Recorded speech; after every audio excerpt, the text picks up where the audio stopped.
Thanks for having me at your IST. I hope that this will be helpful to you as I talk to you a bit about using AI in ministry. So I've created a little mind map of some of the things I want to talk about. Is just how does AI work? Maybe some considerations of where we are in history in terms of what a big change this is going to be. And I want to cover some of the tools that AI provides. So I'll go to AI and I'll start a new chat and let's see what happens. So I'm going to make a presentation to you guys. So let me ask AI to help me. Help me to prepare a presentation for the in-service training of Methodist Church of Southern Africa ministers to talk a little bit about using artificial intelligence in ministry. Oh, that's very nice. It's got a comprehensive presentation outline that you can adapt, and we're going to pray and blah, blah, blah. Demystifying the buzzword, and we're going to have Q&A. No, so it thinks I'm actually going to see you, so I'm going to say this will be a video presentation. So just give me an infographic. So I just want to talk to you a little bit about how AI works, and that is the evolution of the most predictable answer. So AI's whole way of doing things is an algorithm that is a large language learning model that has taken all the information on the internet and figured out what the most predictable answer would be. So, for instance, if you ask it a question about spelling, it will probably give you the wrong answer because it might be the most predictable answer. Well, that was at first when it was as clever as the internet. The evolution of AI then took it to being clever as a high schooler, so it could then pass high school matric type exams.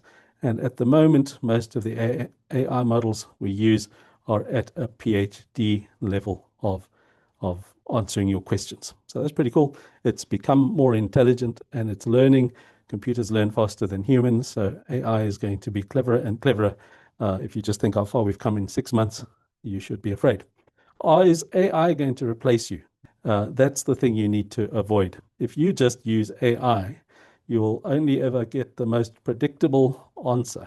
But your call, your vocation, is to be you. And as much as you might not like yourself, and maybe your congregation doesn't like you, your greatest gift to anybody you meet is your greatest difference from them.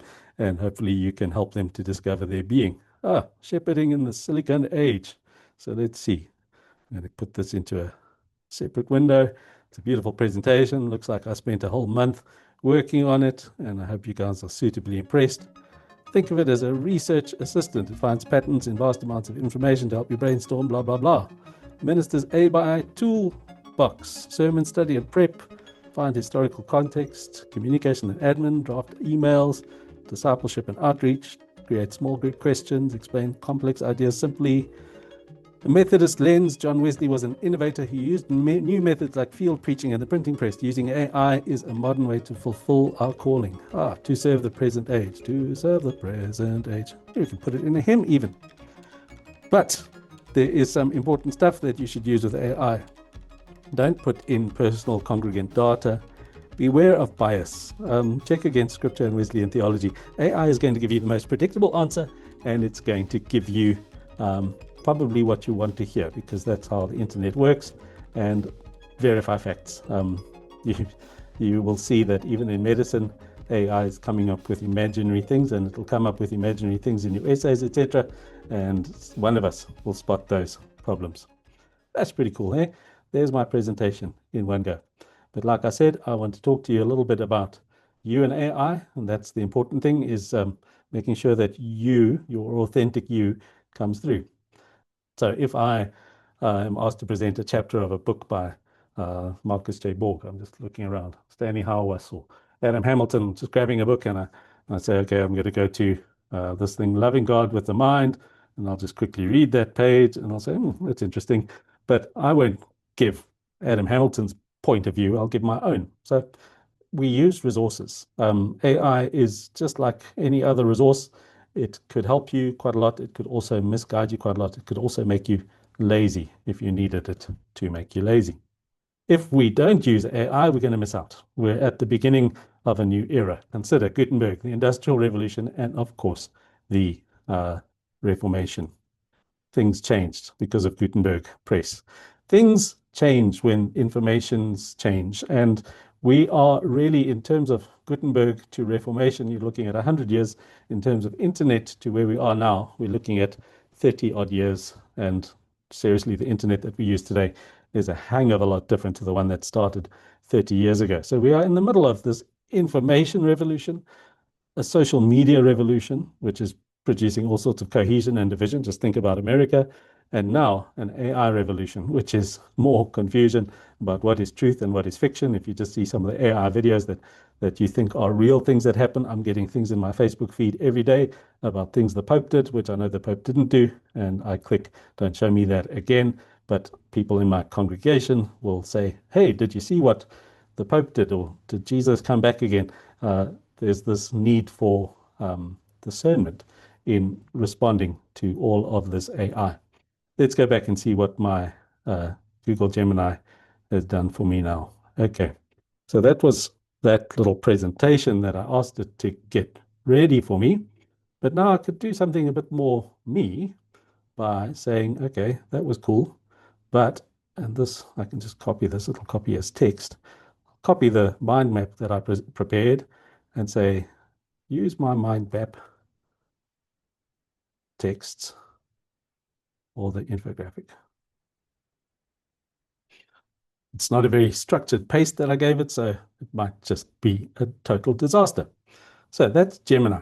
Genius. It can summarize things. It can do wonderful things for you. And it's now doing my presentation again. See, look at that. It's going to give me the updated infographic.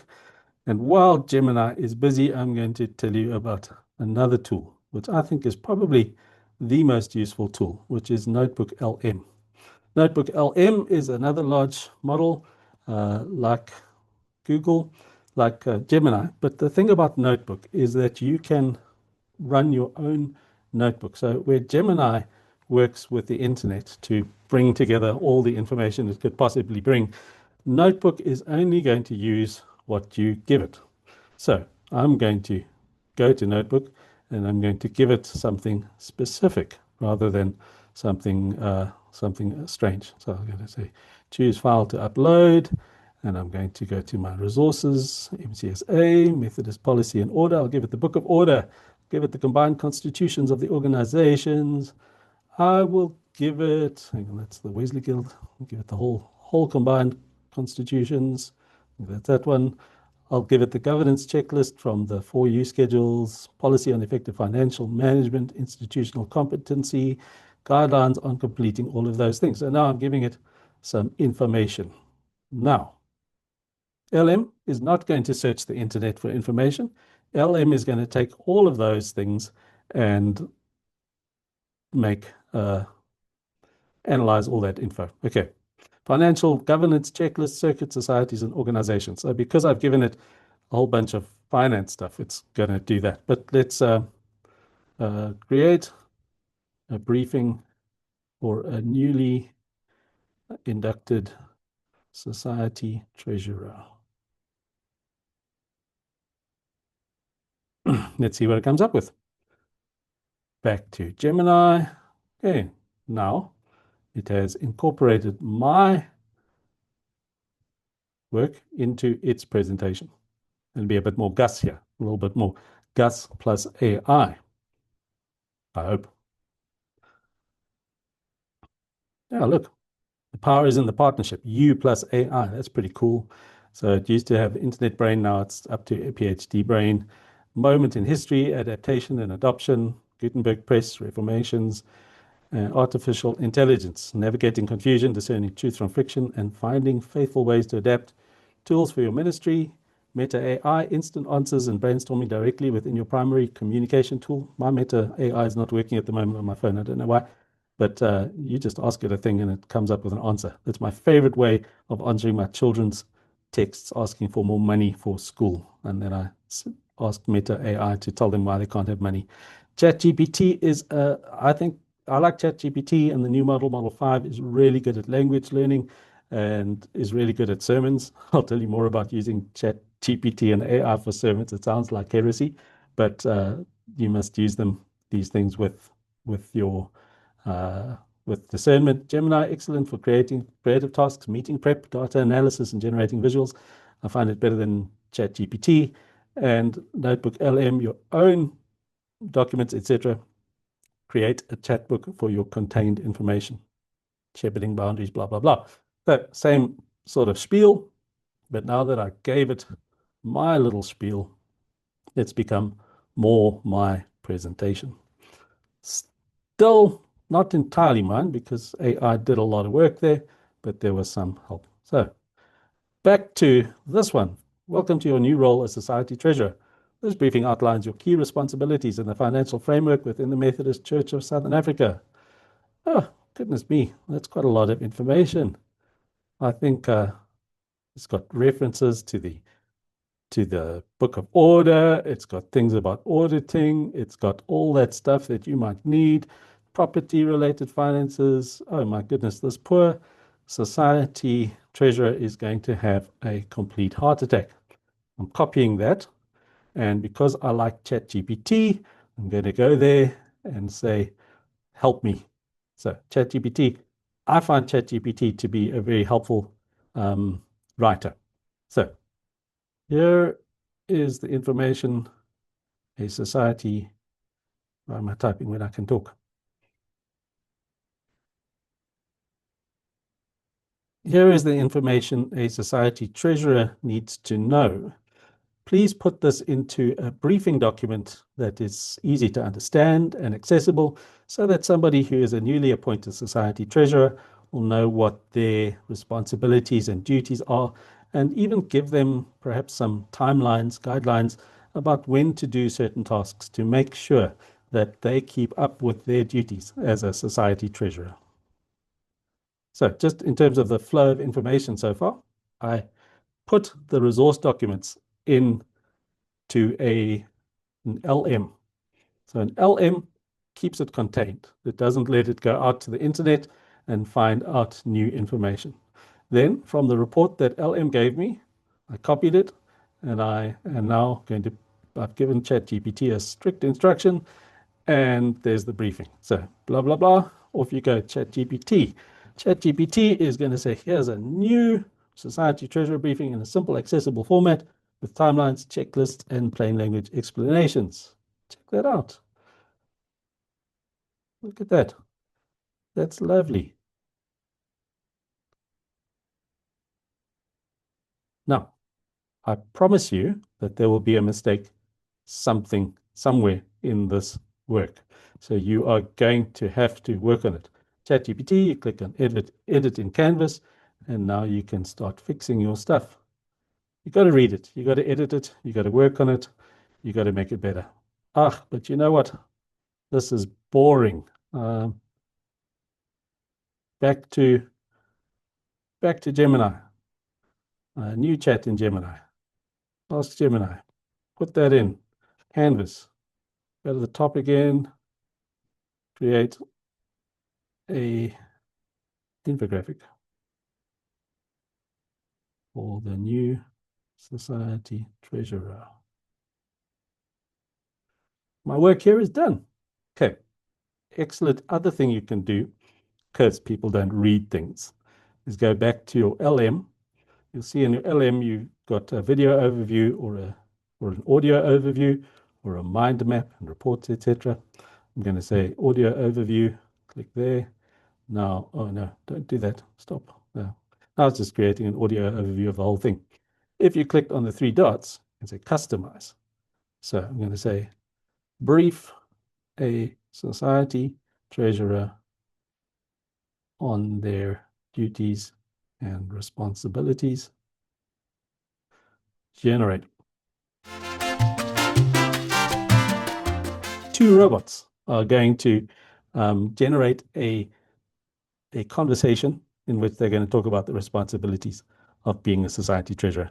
Annuity and renewal. That makes sense. Okay, now we understand the appointment. Let's get to the very heart of your day-to-day work. What is the core mandate of a society treasurer? Well, at its core, your primary duty, straight from the Book of Order, is to administer society funds. Hmm. Now, what's interesting here, and sometimes causes a bit of confusion for new treasurers, is the nuance.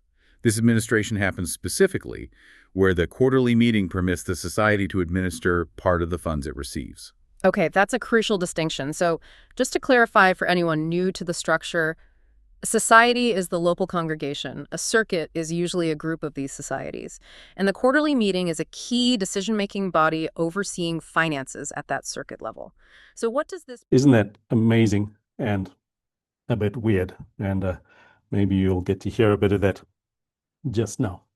So back to my original mind map. I've given you a little bit of Meta AI. So in WhatsApp, you can use that for communication. GPT is going to help you a lot with language, writing a sermon, improving a sermon. So often I will get to the end of my sermon that I've written or written out in note form, because back in the day I used to write it out verbatim. Nowadays I write it out in note form. And then I'll paste it into GPT and say, improve the sermon. And it'll say, oh, you've mentioned this 3 times and you could improve by doing that. And I could say, is the sermon Wesleyan? And it'll tell me all sorts of things. Gemini, I find that's powerful in terms of the infographics that I've been speaking about. It is amazing for looking at your finances, meeting preparation. Give it all your documents. I'll show you a trick with that. Notebook LM. I'm busy creating a podcast, but the important thing is that contained information. So once you've given a notebook with that information, it's going to work with that information to create your answers. I mean, it's really powerful and helpful. In terms of becoming a Methodist minister, well, this is now from me, not from Gemini or anything. It's just an Angus speaking to you at the moment. Is I wish you many blessings with your training and your studies. And the most important thing to realize is that God has called you by name to be a Methodist minister. At 49 years old, I have sometimes forgotten that I was meant to be an Angus and a minister. I have often done what I was expected to do without realizing that I must stand up and be the one that I was created to be and called to be. And that is my greatest gift to the church. Be yourself and be uh, empowered by the Holy Spirit to do the ministry that you are called to do. God's got this. I pray for you with your studies and with your practical experience and all the things that you have to do. I know that you are in the best hands with Ian at the IST, and I know that you will do well. God bless you. Thanks for listening to my story here. I just try to give you some practical stuff. You need to think about the ethical implications of what you can do.